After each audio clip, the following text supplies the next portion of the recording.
Good morning. My name is Tanya Fernandes Anderson, District 7 City Councilor. I am the chair of the Boston City Council Committee on Ways and Means. Today is April 10th, 2023. This hearing is being recorded. It is being live streamed at boston.gov/city-council-TV and broadcast on Xfinity Channel 8, RCN Channel 82, Fios Channel 964. Written comments may be sent to the committee email at ccc.wm@boston.gov and will be made part of the record and available to all councilors. Public testimony will be taken at the end of this hearing. If you are looking to virtually testify today, please email Megan Kavanagh at meghan.kavanagh@boston.gov for the link, and your name will be added to the list. Today's hearing is on docket 0322, order for a hearing to discuss how the city budget is addressing equity, with a focus on the budget process, the budget amendment, the budget schedule, and the budget RFIs, and then followed by public testimony. Today, I am joined by my colleagues, Councillor Murphy at large, Councillor Braden, District 9, Councillor Louis Jean at large, Councillor Latta, District 6. I'd like to thank all of you for attending the session today. First, we'd like to go over foundational rules and responsibilities that will be key to understand over the course of the budget season. After that, we will take a quick overview of key dates and general discussion around key terms in the appendix. We'll go straight into our presentation. You should all have a packet of the PowerPoint presentation at your desk or tables.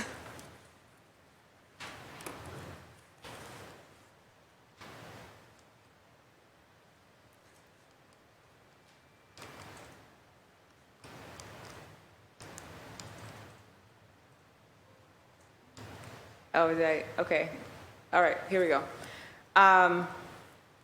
Sorry, I can't see it from here, so I'll just use my, and click at the same time.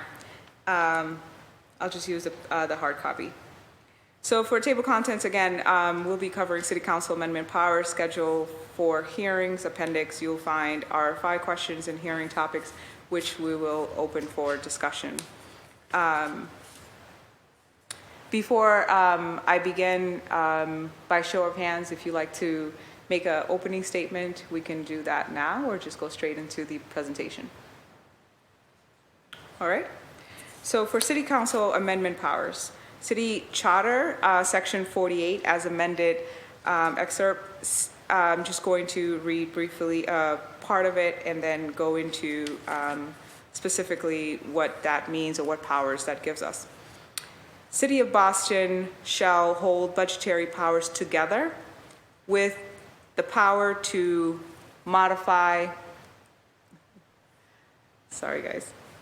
with the powers to modify in whole or in part an appropriation order or an item within an appropriation order, amend the budget for Boston Public Schools consistent with Acts of 1936, Chapter 224, Section 2, amended by Acts of 1986, Section 6, Chapter 701, Section 5, and further amended by Acts of 1987, Chapter 613, Section 2, Section 75 of this charter. Clarify budgetary procedures and take such other actions as other necessary to amend. Approve or disapprove the annual budget for the city, accepting the powers to originate an appropriation order, which shall be reserved for the mayor. Amendment full text, you will see that I have pretty much broken down what types of amendments can the council use to modify the budget. First, The council can amend between appropriation categories on the tax order and within, for example, council can reduce the public works personnel services line and increase the public works contractual service line. Another example, or another way that the council can make amendments is the council cannot tell the administration how or where to execute the funds within a modification. So basically moving the funds, but not specifying where, or at least the execution of funds, or how they should do their job. Example, council can increase the budget for Hokies by 2 FTE or full-time employee by reducing the budget for 2 engineers, but cannot specify where the Hokies are meant to be based. Mayoral, sorry, at this time I'd like to acknowledge that our President, Council Flynn, has joined us. Mayoral and council budgetary powers, charter amendment, the mayor and city council shall have the power to modify in whole or in part an appropriation order or an item within an appropriation order. Due to this text, council requires additional information on the legal reasoning for executive directive power to trump the council's budgetary ones. And again, we'll go into more discussion about, to elaborate on those points. Responsibilities of the council.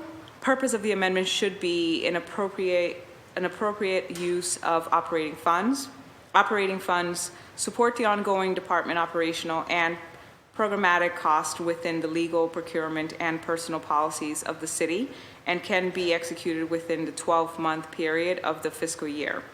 Balanced budget, to ensure the budget amendment by City Council does not exceed the mayor's purpose budget.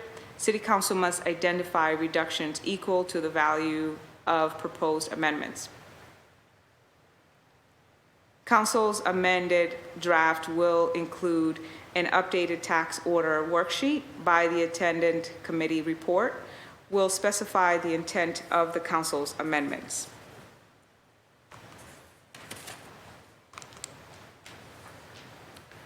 How do we ensure all amendments are in compliance with procurement law? Procurement law generally requires competitive bidding. Amendments and the tax order cannot specify or name an organization to be awarded to a contract or grant funds. If the council amends the budget to expand funding for an existing city services, additional funds may not be directly awarded to the current contractor or contractors or guarantee or guarantees. The department must still comply with legal requirements relating to procurement of services. What is administration's role in spending funds once the budget is approved? Under the supervision of the mayor, department heads have authority to spend funds in a manner consistent with appropriation, other applicable laws, and city HR and or procurement processes. Quasi-independent authorities, example BPS, have their own legal authority to spend the city appropriations. Therefore, the city council can only increase or decrease the overall appropriation for quasi-independent authorities. I will stop there and go back to the first slide and open the floor for discussion. And please feel free to light up your mic if you need any clarification. We can go over it one by one, and I can expand on what the administration was thinking and how I came to these conclusions. And then also, if you have any feedback or disagreement, I am absolutely welcoming that at this time.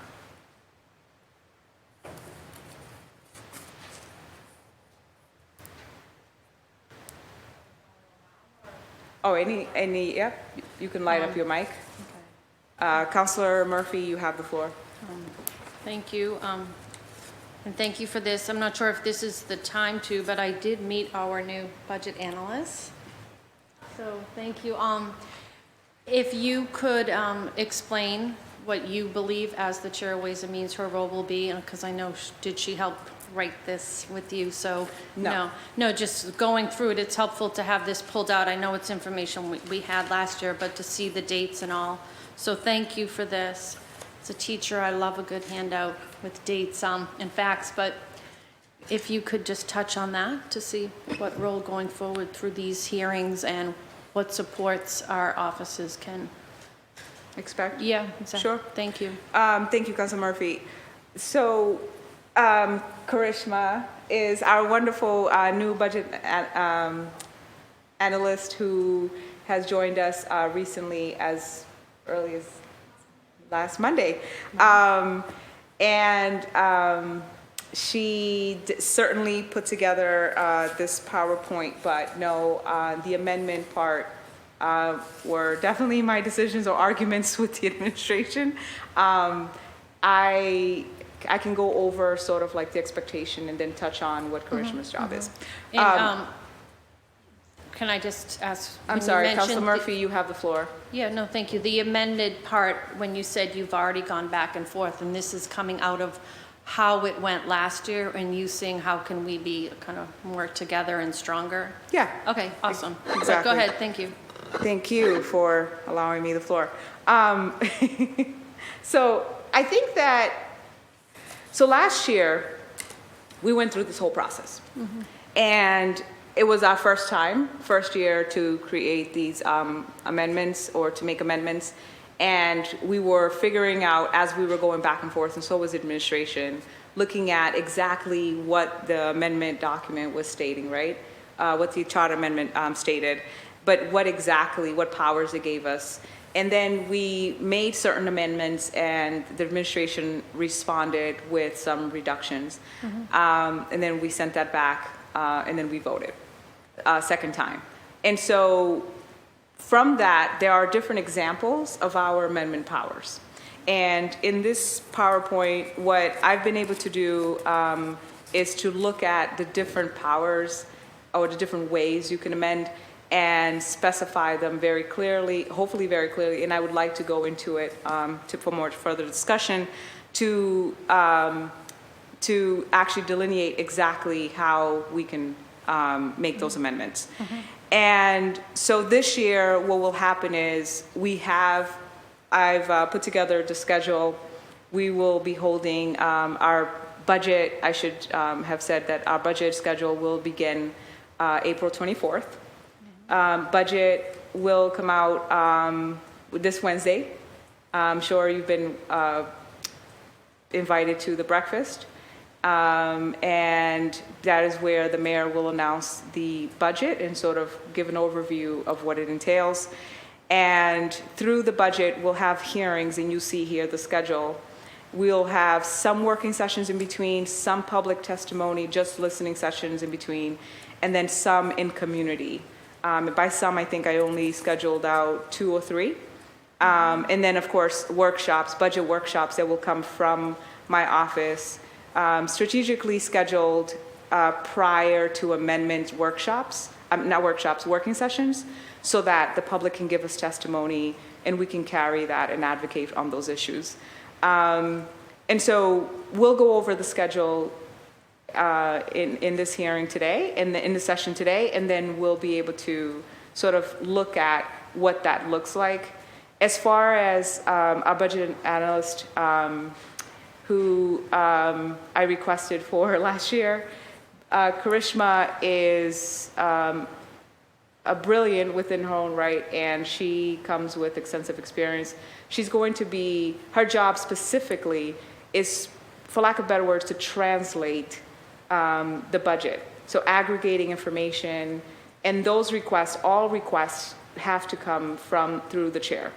So if you want Karishma to further break down or give you more examples, you would ask through the chair that she provides that information to you. She is a admin staff, so she is directly supervised by Michelle Goldberg. And she's working closely with me. Again, we're looking forward to getting raw data from the administration so we can actually aggregate some of that data and make some of those comparisons. I'm going to come to each session or working session with examples for you, or with those breakdowns for you. And if you need further information, please, by all means, let me know, email me is the best way, so that I can have her work on it. With fair expectations, of course. As far as us working together, I think that, just like last year, trying to give the floor democratically to everyone, allow everyone a voice, allow everyone to offer their amendments, but to realistically suggest where those decreases or increases are impacting, or impacted in the budget, meaning you have to balance it out. You have to tell me where the money is coming from if you're decreasing something or augmenting something. And so I am not opposed to hearing people out as long as they have, like reasonable moves from in the budget. And it's going to be, I think it's going to be very exciting to look at, different ways of doing this year, being that it's our second time around and having a little bit of experience. Thank you. Did that answer? Okay. I think so, yeah. Thank you. Madam Chair, Councilor Braden. thank you. The amendment process last year, we were learning. It was the first time through it. We were doing it for the first time. We got there in the end. One of the challenges in trying to make an amendment, if you had a particular amendment you wanted to make, is that very often the budget book itself isn't broken down into line items. It's sort of these large buckets that departments put, it covers a lot, but they don't break it down into specific line items. So will we have any more clarity or more ability to do that this time? I know and then the interdepartmental and inter and intra, we can't move anything within a department's budget, but we can move something out and we can move something in, but we can't move it within the department because that's an executive privilege. Is that still the case? No, that's not the case. And this was the argument, is that we can't, so the charter states that we don't have actual appropriation, like we can't appropriate funds in terms of executive powers to appropriate funds. We can't say how it's being used. We can't say the execution of the job itself, where and how, what time. But if and then what happened last year is that we actually did move funds intra-departmental. And what I hope that I was careful in doing is preserving those precedents in order for us to use it this year. And so the charter clearly states that we don't have the power to tell chiefs what to do or how to do their job. But it does say that we can move funds within a department. So for example, if we can move monies from contract to personnel to contract, that's within a department. Mm-hmm. But what they were saying is that we couldn't go personnel to personnel. But if we, based on amendment powers and what this means in terms of part, then it almost says that, for example, if you believe that instead of 5 Hokies, this is an example, instead of 5 Hokies, we need 4 engineers instead, then that's specifically amending a thing based on advocating for the need that we have heard from the community, from our constituents.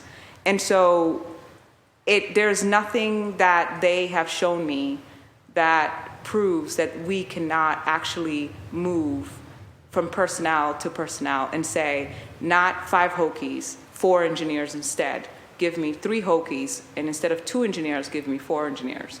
And so I've gone back and forth with them. I've given them till Friday. They were supposed to give me any type of pushback. They gave me pushback in the last month or so in terms of just disagreeing with this point. But when we go through the actual charter amendment, here where it says, and anyone feel free to light up your mic if you have any addition to that, that you can amend something in part, and I don't, so. I think that was just, you know, I take your point, and I think it's within the department's purview if they have difficulty hiring. You know, that we have, you know, we had a request for Hokies last year, and you know, I talked to people on the ground and said we absolutely we need a Hokie, we need more Hokies, but they haven't been able to actually hire people to fill those positions. So, you know, that gives them a level of flexibility to use the resources they have for this year. I just wanted to get some clarity on that. Sure. Yeah, and it's really down to the line item challenge is hard because we you know, when we get down into line item, you know, finding some funds that are maybe redundant in the sense that they're underutilized or not spent every year, then that indicates that maybe that money could be used somewhere else in a different department. So I think that's what we did last year. We did some transfers like that, but We did it within too. Yeah. Yeah, that's the point that I'm making is that although they're saying we can't do it, we did it last year. Not only did we do it last year, but what they're trying to say is in the charter itself, it says that we don't have execution powers over funds. So we can't run a department, or we can't tell the chief how to do their job. But this is not telling someone how to do their job. This is specifically, again, advocating. So, and then the other issue that they were bringing up was if we, like, what is an appropriation? Like, is it the whole department? And then Jim from OBM said, yes, it's a whole department. So if that was the case, then in whole would be the whole department. So decreasing that whole thing, or part of whole, just a personnel, or part of part, so within personnel. So hopefully that's clarity. But yes, of course, encouraging that we work with department chiefs to, in collaboration, deciding or figuring out, like, you know, what's going on with this, and have you had troubles hiring, and how can I assist in terms of advocating for this issue, and how will that impact your department? I think that's probably the more collaborative, courteous way of working about and making sense out of this, so that we're not making impractical moves. The other thing that I think would be really helpful for us as a body would be to get some understanding of this status in terms of personnel. Like, if we've had vacant positions for years on years, you know, what's been done to remedy that situation, and if there are, you know, I think having an understanding, because personnel is one of the largest costs for the city, and just figuring out where we're at, and if there are particular issues with recruitment in particular departments, to get a better handle on that, because I think that informs our discussion about the general budget. Great. If we can have that as a formal addition to our notes, so that I can add it to the RFI, that would be great. Yeah. Thank you, Madam Chair. Thank you, Councillor Jen. Thank you, Councilor Fernandez Anderson, and thank you for all your work on this. I know it's a big, huge haul, so thank you for your leadership. Just a question about calendar and your thoughts on timing, because the first draft of any potential amendments, according to the schedule, will be due Monday, May 8th, but we will not have heard from a bunch of departments by then, so just curious in terms of like how you think we should handle that, or like how amenable you'll be to delayed amendments. I think you wouldn't have heard from the administration, but hopefully you would have gotten some breakdown or aggregated information from Karishma, from my office, to give you some insight in terms of, comparisons in terms of what money's in reserve and what's been spent thus far. So you'll get a good idea, hopefully, in terms of like how they're doing, to Councilor Braden's point in hiring and how they are standing currently. And so the expectation is that all councilors reviews the budget, at least an overview, and have some idea as to the issues that they want to advocate for. For example, if I asked you right now, were there things that you already had on your list, you wouldn't have had the full list, but you would have at least a couple of things. And so it helps if I can ask all the councilors to review the budget, and again, happy to have Karishma's support in this to give you guys some breakdowns, and again, comparisons over the years or whatever. And once you look at that you give me a first draft, and of course it's open for that to be modified so that we can get to a last draft. And I totally understand that, and I hope you can appreciate that. We have to move very fast, and because of Juneteenth, we will not have that Wednesday that week. And so it cuts us short, and so instead of like the middle of June, we have to vote by like the first week. And that's kind of like the, I guess, unfair thing in terms of time constrictions. All right, understood. Thank you, Madam Chair. And I appreciate your flexibility because I think that it's probably gonna, like last year, will be a bit hectic, but we'll try to get that done. And if your team has the advanced information that shares with us, I think that will hopefully make it easier. So thank you. Thank you. Just for clarification, I'm waiting on the administration to provide the raw data for the budget. I have not received anything from them yet.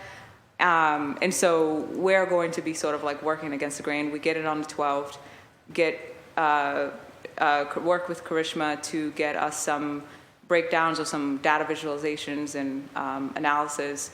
And at that point, I think immediately you'll be able to sort of get an idea. My hopes is to, again, give you an overview and comparisons so that you can have some idea and compare that to your priorities.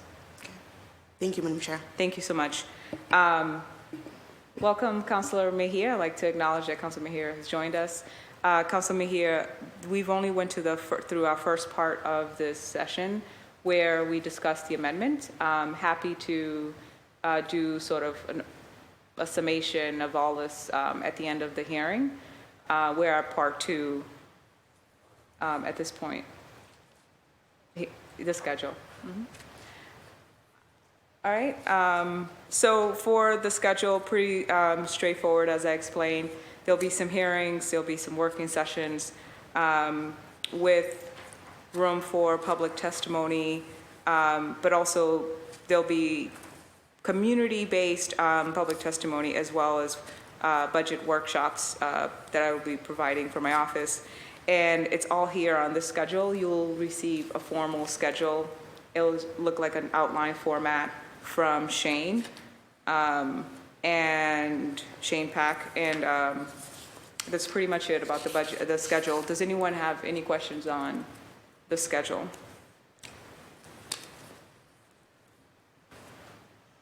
I guess for the people at home, I'll just sort of scroll through this.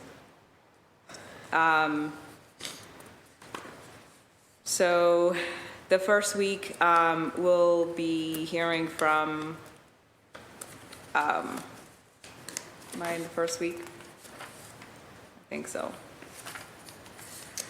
We'll be hearing from, for the sake of people at home watching, the first week we'll be hearing from Office of Budget Management Operating Overview, and then BPS Capital and Overview and Capital. Then we'll bring in, on Tuesday, Legal, Treasury, Auditing, Admin, and then in the afternoon, Arts and Culture, Tourism, Entertainment, and Licensing. On Thursday, April 27th, Boston Public Health Commission, mental health recovery. And in the afternoon, that same day, Boston Public Health Commission, more on the physical health. And I will be giving you further details in the schedule. The following week, between May 1st and May 5th, we'll hear from Do It, then Parks, Environment, addressing health. And just so you know, with Do It, this is a perfect time for folks to come to address any data or any questions that they haven't had answered, even if it's in their hearing. Perfect time to submit your questions to me ahead of time. Any data that you have been still waiting for, this is a perfect time to address that. And I figured that there's so many of us that's filed hearings where we're asking for data. So I think it's important to just speak with them individually. Councilor Lara, did you have a comment or question? Yeah, my question is about the working sessions. When departments are coming in for working sessions, how are you thinking about what happens at a working session with a department versus what happens at a hearing with a department? An example is May 18th. Yeah. It has working session with BTD. Yep. So typically, we don't have enough time to get our questions answered. A working session, one, is an opportunity to do that, but it's also an opportunity for us to have discussions. They are there pending our questions. So it's meant to be a follow-up from the initial hearing.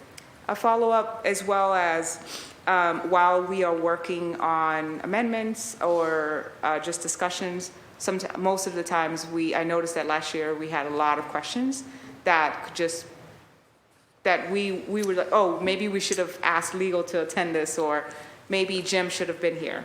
So instead, I'm just doing that preemptively here as much as possible. Okay. And the hearing on Monday, April 24th, that is here saying that it's 5:30. It says Office of Budget Management, Parks, Streets, Equity, BPS, Build BPS. Is that just like the general capital plan hearing? Sorry, hold on. April 24th.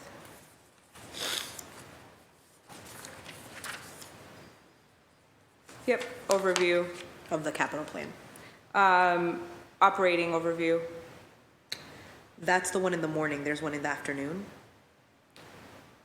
And which one were you referring to? It says 5:30 p.m. OBM, Parks, Streets, Equity, BPS, Build BPS, and Future Capital Planning. The reason why it's appropriate for OBM to attend BPS's future capital planning is because it all relates, right? When we had last year, we'll invite, for example, just BPS, but we can't cross-reference. And when we had questions, there were some things that weren't clear. So if OBM is working with BPS, and if Park, Streets, and Equity all is related to what BPS is doing in capital, then they should be here. They should be here pending our questions, if we have any. So there are BPS Parks, BPS Streets, BPS Equity Cabinet. So this is all for BPS. We're just inviting them, these departments, so that they can talk about whatever overlaps there are in the capital plan No, for BPS? what happens is that, for example, if we have questions in terms of how it connects to streets, but some of these sessions are two parts. I don't know if you remember last year when I would hear from certain departments first and then hear from another department. But what I also think that in terms of OBM, that it may pose like cross referencing what's happening, and if they can't answer questions, then just directly interjecting OBM into the conversation. As far as Parks and Streets and Equity, that will be a second part to the hearing. So this is a 3-hour, 1.5 hour will be for OBM, BPS, Build It BPS. depends. If it's 2 hours, if it's 3 hours, and if it's 6 hours, if it's 7 hours, it's up to me to either continue it, to reschedule it, or to keep going. And here it says that it starts at 5:30 p.m. Is that correct? Because it's here at 2. It's going to be so that it allows folks.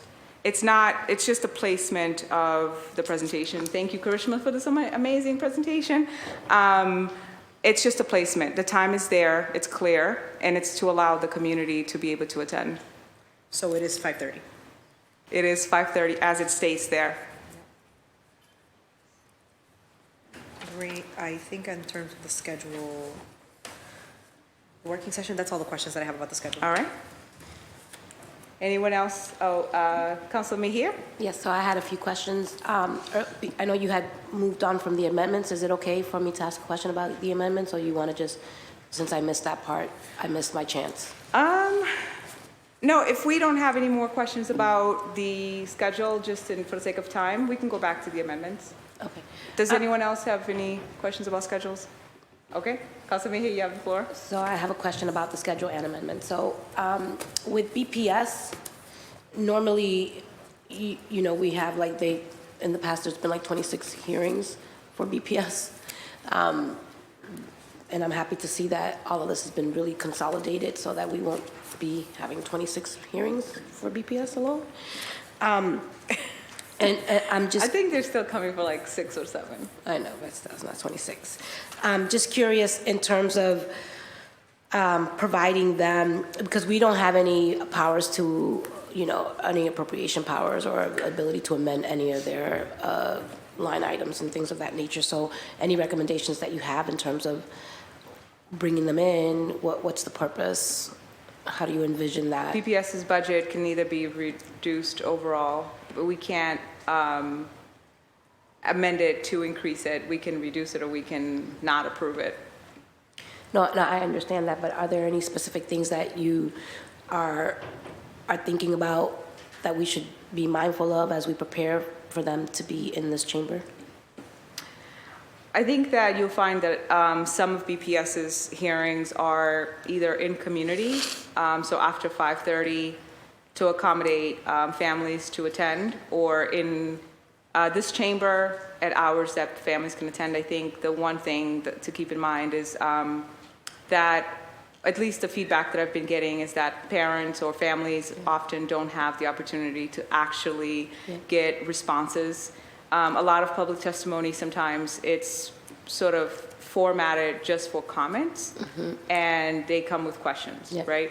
So one thing to keep in mind, I think as we listen to public testimonies, I encourage my colleagues to actually write down some of the questions that the public is asking and then pose it to the administration so that we can actually get them to answer. I think it's a moot point to have public testimony and folks coming all the way in here or even in the community to ask questions and then feel like it's just speaking to a wall.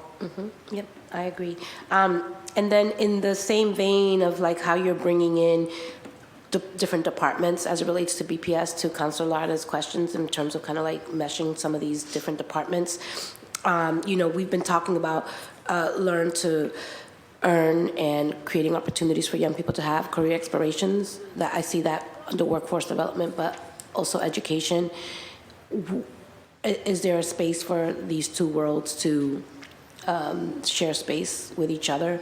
Because I think that in terms of the advocacy that we're doing around career explorations and earn to learn and exponential learning and all that sort of stuff that we were fighting for last year, some of this is on behalf of young people here in the city of Boston, many of which are enrolled in Boston Public Schools.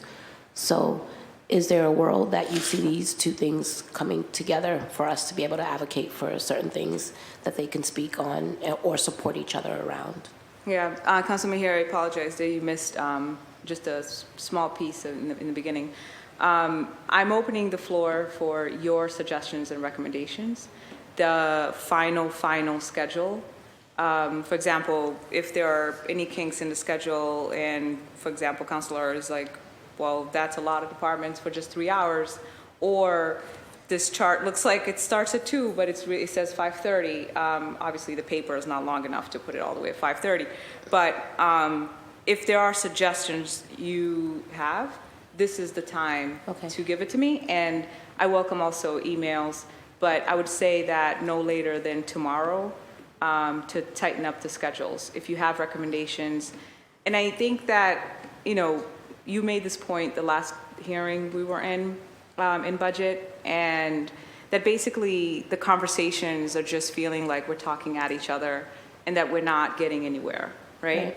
And that you wanted results. And so I'm trying to sort of open up this process a little bit more that allows for more creativity and allows for a different way of doing things so that we can actually work with the administration and get the answers that we come for. Yeah, so I love that. And I would just, as part of making recommendations, would love to see workforce development, YEE, and BPS share some space so that we can be really creative about how we're going to support Madison Park, how we're going to support, non-traditional learners as it relates to workforce development and creating opportunities for them. So I'd just like to uplift that as something that I'd like to see within BPS and workforce development, YEE in particular, if there's a way for us to do that. On Thursday, May 4th, at 2 p.m. Oh, you already have it that way? Yes. Okay. Awesome. But I think the one that's missing is, so I think the name changed a little bit, YEA, YEO, and BCYF and BPS. But, Youth employment opportunities, is that that's what that stands for? Okay. Because they keep changing all these things. I promise you the outline will give you, it'll spell out all What of it these is, okay. acronyms. And as well as, what I'm saying is, did you feel that we should add workforce development to this, or YEO is sufficient? So what I'm thinking, and this is really to your discretion and what you think is best given the time frame that we have. I would like for workforce development, because when I think about BPS, there are a lot of young people who are going to be graduating, who are going to be 18, and they don't have very specific career pathways, and they're still falling under the youth engagement place, but with a very specific lens around workforce development. These are young people who are graduating from BPS or transitioning out of foster care or coming out of DYS, that I want to make sure that we have a space for them to talk about their specific career pathways. And I think BPS plays a role in that, in identifying recent arrivals, young people who are not going to be going on to college, and the role that workforce development plays in supporting those BPS students. So yes, I do think they do play some role there. And maybe it's under youth employment opportunities, maybe that's where it is. I think it is. So if that's what you think, then that's fine with me. I think they work I'm just going to with- show up and look cute, so I'm good. I think you certainly always look cute. That's right. I think, yes, that's definitely the department. They work with adult youth as well, to cover those age gaps that you were talking about. Right.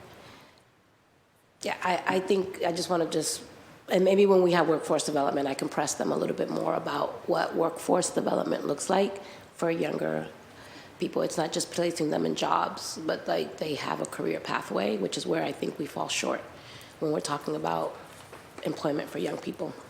If you have recommendations in how this schedule can be amended, Yeah. Please submit them to I me will. by email. Yep. And will people be able to view the budget and see how they'll be impacted by it? Like, I always talk about return on investment. I'd love for the administration to come with a graph of like dollar for dollar for neighborhood by neighborhood, how these dollars are being earmarked and what that return on investment will offer. How many lives will we be transforming? How many schools are we fixing? Like, I'd love to see every little dollar be to the grain, because what I find is that we ask for things and we just don't know where they end up. For example, we fought and the administration, I have yet to hear what we're doing with the $750,000 that we secured for rental assistance through ARPA.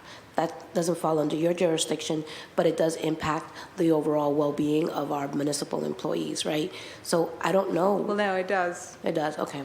So I need to know if those dollars have been earmarked, and how have they been used? You know, where do we have to fill in the gap? You know, I'm curious about that sort of stuff, and I think those are the questions that I have coming into the budget season is where have we spent our money? How much money do we have left over? Why haven't we spent all those dollars? And how we're gonna pivot. Okay. Those are the sort of things that I'd like to know from each department that comes through, is just to have a sense of direction for us. So I'm saying that more for them, less for you, but just to let them know if they're listening, because you know they do, that those are some of my expectations. So we were going to get into the RFIs next. And if that question is not on the RFI, happy to add it. And did you have questions about the amendment process? I did, because every year, you know, now we're moving into the, you know, I'm curious about how you're envisioning our interaction with the public, the participatory budget. And I came in late, so you probably did give us an overview, and I'm happy to review the tape. And I'm okay with that. I just Yeah. want to know how we're interfacing with the public in our decision-making and the role that they'll play in informing the decisions that we make.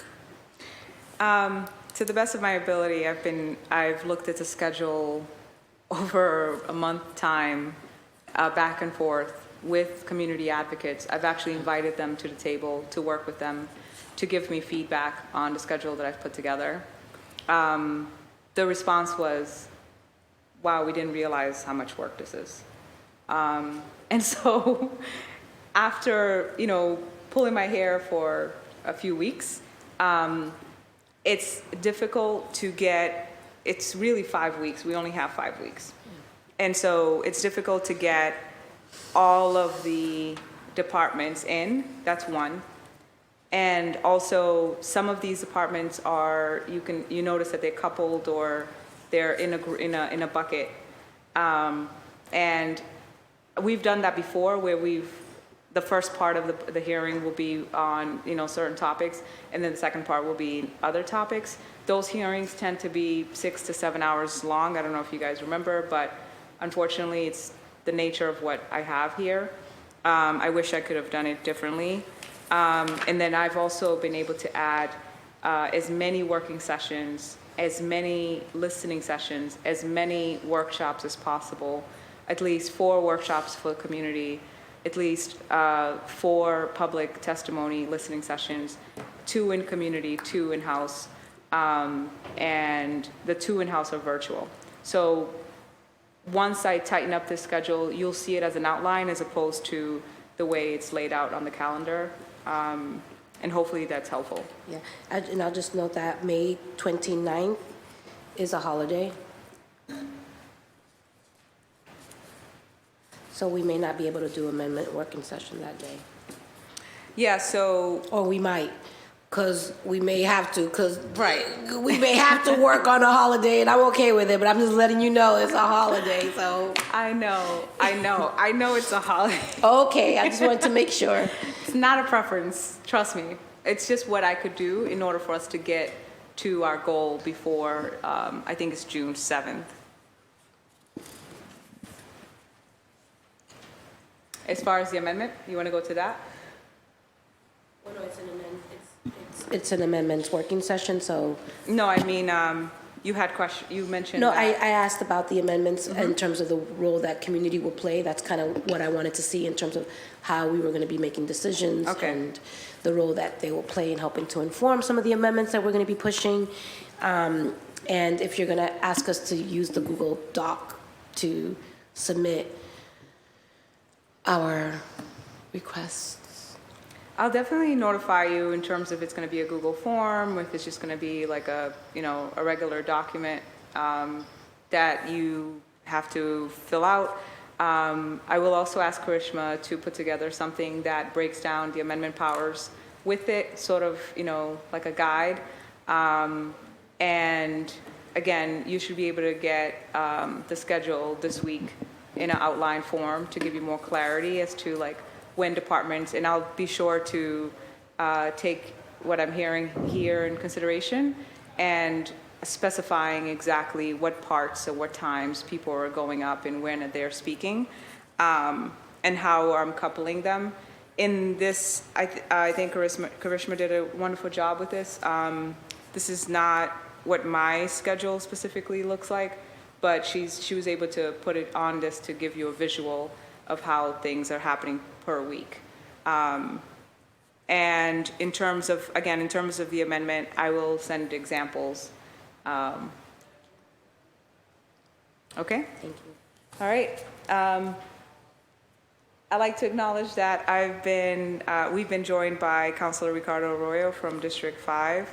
Councilor Arroyo, do you have any, have you read the amendments Yeah, I had as broken down? I had a good amount of time there to go through this. Quick question on this, especially since we do have working sessions scheduled on holidays. Is there an intention to make some of these virtual so that we can have greater participation in general? Takes some of us a whole hour to get here, and then we have a whole calendar of things. So it's easier usually for virtual to get participation. Yeah, thank you so much, Councilor Arroyo, for that question. I considered that, and in terms of, and I got feedback from the community, and I then got feedback from the administration and the staff, and there seems to be a consensus around having them in person. I'm happy to break down half of these virtual. I just think like Don't think I want to drag you guys here every day for these hearings. Yeah, I don't think every day we'll have turnout for all of these hearings if we did it that way. But I do think, for instance, a mix is good. Like I'm not saying they should all be virtual at all, but I think if we're doing multiple on one subject, it might make sense to do some of those virtual and some of those in person. Thinking about summer calendar and all of the different things that folks got going on and where they're running around to and doing, I would hate for us not to have full participation. Obviously, I watch all of these and then we take notes on all of them, but when you do have that virtual option, it's easier to multitask.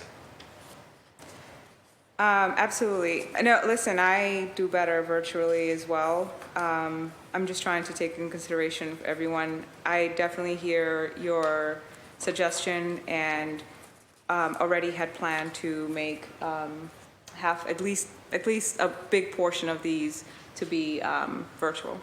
And then I guess my last question is, last year I think we voted to send the budget over with amendments unanimously. And then when it came back, we broke it down by amendment. Is that how we ended up doing it? Parts. So we voted on each amendment individually? No, we voted on one amendment individually and Then the rest is a package? a couple, and then the rest was like a big package. All right, here's why I say that. Because last time, when we used to do the budget, used to need 7 votes to pass the budget.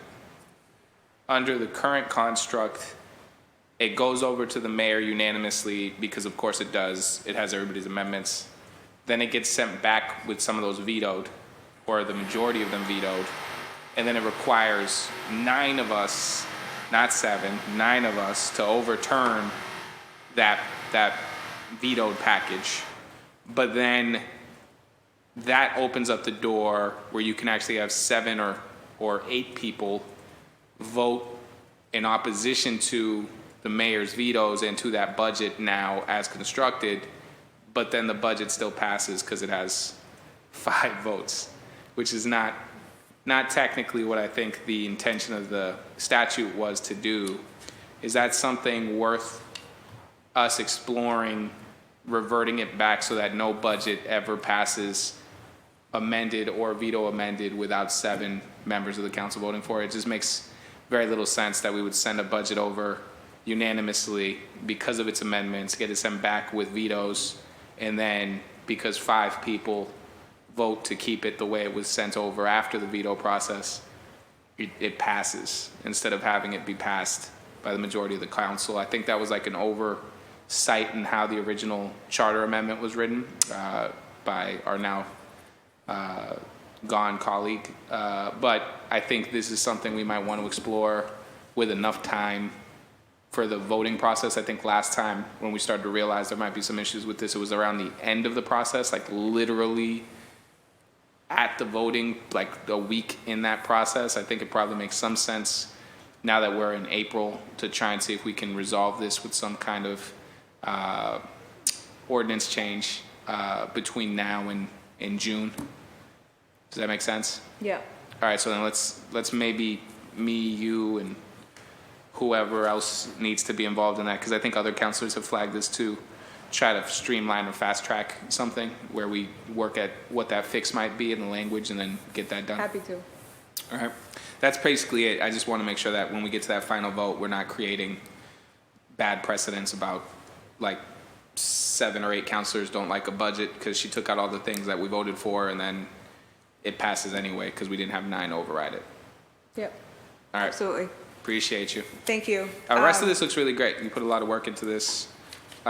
Is there any kind of, do you expect this to stay essentially the way it is in terms of what days BPS, We're what here. days? We're here for your recommendations and. Oh, no, I don't have any. Honestly, the order in which you take things, I like that the amendment process comes earlier, but the order, I'm assuming that it's a scheduling nightmare between you and all of these. So I don't really care when or how you hold them, as long as the amendment process is early enough for us to actually ask them Right. questions about it. But do you expect that for the most part, what is here, like Monday, May 1st, and then Thursday, May 4th, like that these will be the departments that show up those days? Yep. All right, perfect. That's really it. But obviously, I know that this is like a scheduling puzzle, so whatever you decide on that front's fine. Appreciate it. Looks good. Thanks for all the work. Thank you. If you have any suggestions for the RFIs, I'd really appreciate them submitted by email no later than, I'd say, tomorrow morning. I'd like to finalize the schedule by tomorrow afternoon. And the RFIs are here plain for us to read. And I think that for the sake of time, I don't want to hold you guys too long, but happy to, for those watching at home, happy to provide a copy of all RFIs. I will be posting them online on my website, as well as all the social media handles. And I will ask, hopefully do it to help me put it on my City of Boston page, so you can have it available. And happy to email it to anyone who requests it as well. Same goes for the schedule, and same goes for all of the amendment powers that I've listed here. Any other? Yes, Councilor So Arroyo? with the RFIs, I guess the question is that so that you can get, so that they can prepare in advance for what we're doing, essentially, so that they have some idea of what the questions might be from multiple colleagues before we get to a hearing? Essentially, the request for information, general questions that I send over, this year I try to compartmentalize it by department. So some departments have additional questions to these as well, based on equity or based on the work that they do.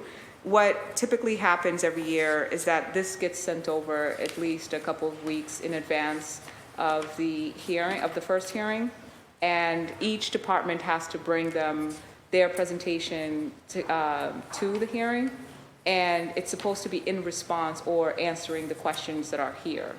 What typically happens is that they come and the presentation is beautiful and they answer most of the questions, but some of the questions are left unanswered. What I'm suggesting is that we sort of slow down the process and make it more conversational so that we can actually go back and forth with, allow colleagues to interject if they have to. For example, I can ask a question from Councilor Braden, and Councilor Braden answered, but because I'm paying attention or I'm reading something, Councilor might say, wait a minute, you actually didn't answer that first part. Can I hear that again? And so I'm allowing folks to light up their mic as much as possible, that I can do it, to allow folks to, if it's a helping question, if the colleague is aiding the other colleague in their questions. And I think that's more helpful because by the time you get to your questions, you may have missed what happened with that interaction. But if we play on each other and we help each other in that way, I think it's going to be a more productive, more fruitful conversation. So the RFI deadline, though, is tomorrow? The RFI, in terms of suggestions, questions, if you can submit them tomorrow to me, by tomorrow. Okay, that's just gonna be tough because of the Mel King stuff that so like for my staff, I'm gonna try and see what we can do, but I think it's okay because it's gonna be an addition. I've already submitted these. okay. It's gonna be in addition to these. So say there are a bunch of questions that I'm missing and you come up with them. I can't imagine that there's a whole bunch of questions you're missing, but This is I'm a just lot. thinking of like Thank you. I'm just thinking about is it possible to have more of a rolling submission deadline? So for instance, the end of May, early June is sort of a distance away, so we can maybe do 2 rounds so that you're not overwhelming it at the beginning. You can suggest questions all the way through. Got it. That's all I need to know. All right, thank you. That's Yeah, great. Absolutely. Appreciate it. But in terms of the presentation and having them ready by the 24th, whomever's, like the first week of people that are coming in, of departments that are coming in, I would suggest that you submit those tomorrow. Got it. All right. Thank you. Thank you. We have one public testimony? Okay. If we can get George Lee on camera. Meanwhile, Council Braden, you have the floor. Madam Chair, we're very much focused on our spending in the budget, but one question I'd like to get more information on is just the whole revenue side of it. And I know that the pilot payments are payment in lieu of taxes, and it is a voluntary program, but I would like to get some up-to-date information on what we're bringing in from our pilot program for our non-profits in the City of Boston. And also just to get some more insight into thoughts about, because our real estate taxes... Councilor Braden, can you repeat your question to allow Megan to notate? Megan, yes, I'd like more information on the pilot payments and up to date on how much we're bringing in from pilot payment in lieu of taxes. And also because such a huge amount of our revenue, all the money we spend, 73% of it is funded by real estate taxes, even though only, 53% of our property in the City of Boston is tax exempt. So it's a huge burden. And I'd like to be interested to hear from the administration on what other thoughts they may have of other revenue streams that we could look at to help pay for our city services. It's very helpful. I've actually met with that department and asked them those very same questions. Would love to follow up and reemphasize. And Megan is taking notes, and we'll get it out to them. Very good. Thank you.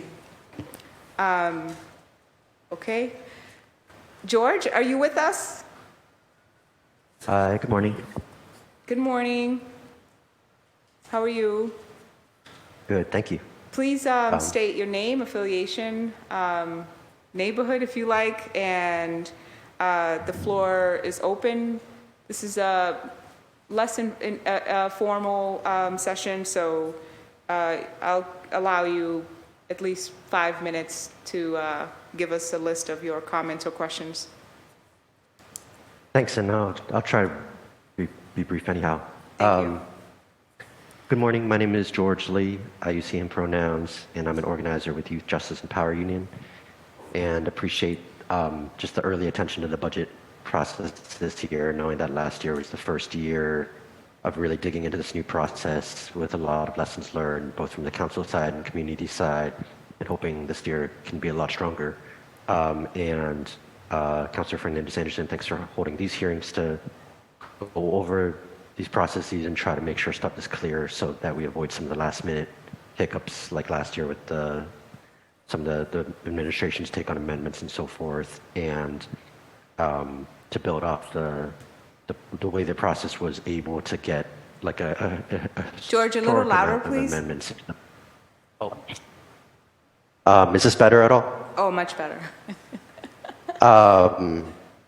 And to build off last year's process, which the chair helped shepherd to get in a really historic amount of amendments from the council. So some comments, especially both about the process and how it can boost racial equity in this year's budget, which I know is a topic of the recent hearings. Number one is to make sure that there's a strong amount of money in the participatory budgeting fund.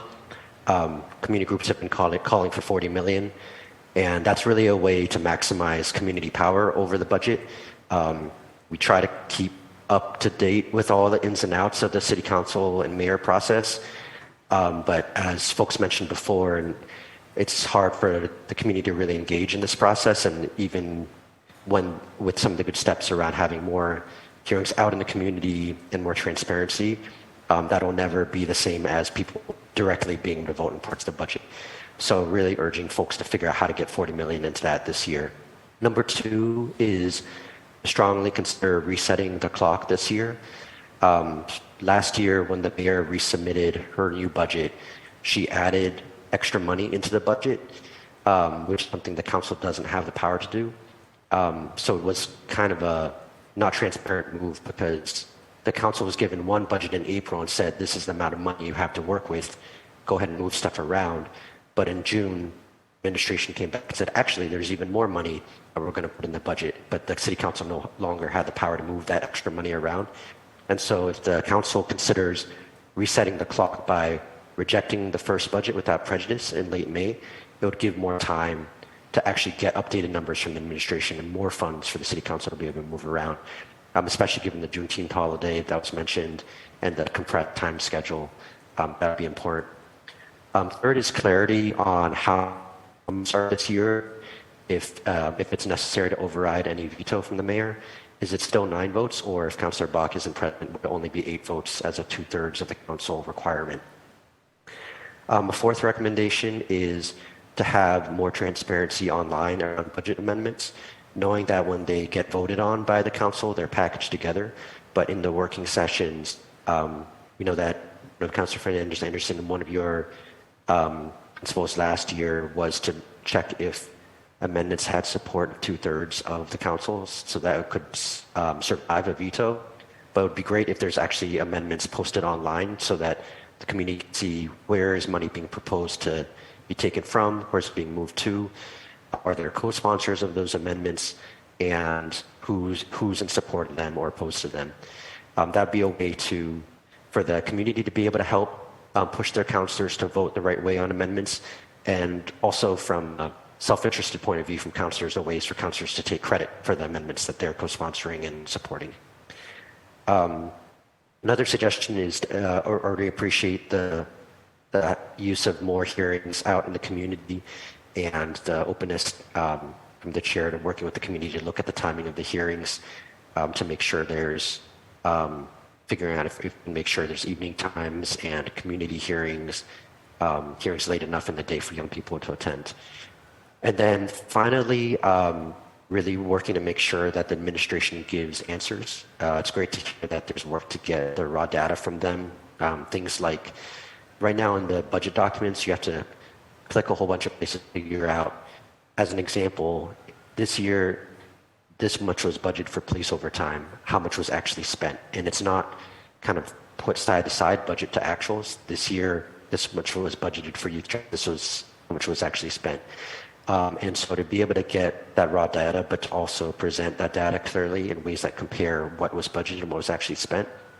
And with the youth jobs budget specifically, it took years actually to get updated numbers from the prior administrations on how many jobs were being offered, and actually in the budget books, they stopped putting in how many jobs were actually offered each year, and so that should be put back into the budget, as well as a concrete spreadsheet that shows if we're aiming for 7,000 summer jobs, for example, these are calculations for how much young people are getting paid, how many weeks they're working, and why we think it's this amount. What's the retention rate? Because last year it took until the last minute to get some information from the city about that. So to recap, pushing for 40 million participatory budgeting fund, considering resetting the clock to reject the first budget without prejudice to get a higher amount back from the mayor to play with, and to be able to allocate more to community needs. Figuring out how many votes are required this year to override the veto. If there's 12 councilors, is it 8 or 9 votes?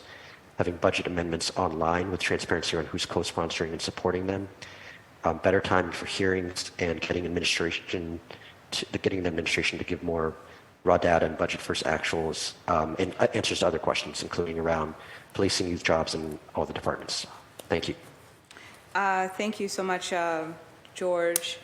I will allow my council colleagues, if they want to respond to the question about resetting the clock to allow for a request to the mayor, more time, and a request to the mayor to get more funds, a higher amount of funds to work with on the budget, as well as, is it still 9 votes to override the mayor's veto?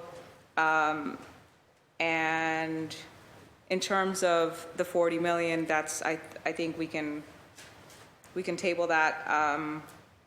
And the raw data from the administration to be able to give information about actual expenditure from BPD and other departments. Does anyone want to take that on? Okay.